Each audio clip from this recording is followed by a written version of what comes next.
nga nakakaton po kog inom kay mo imnonon sa mga tiguang ikatulo ng tuba of course na magkanunay ng tuba.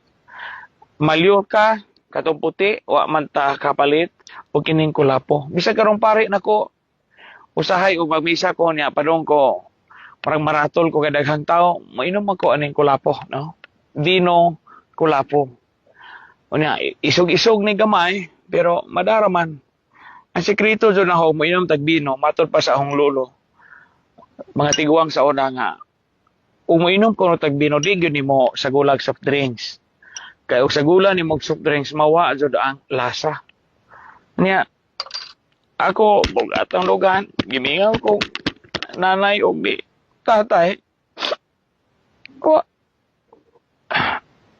kamingaw no nila, kabihantot karon. Pero mo inom ko gulapo, kahinomdom ko ni nanay ni tatay. Mo nga mo imbitaron mo na nga mag-inom tag kulapo. Ya. Ayaw gyud sa gulig tubig. Kay kining kulapo bino man ni. Makaligo ni sa lawas tanawa ha. Hmm.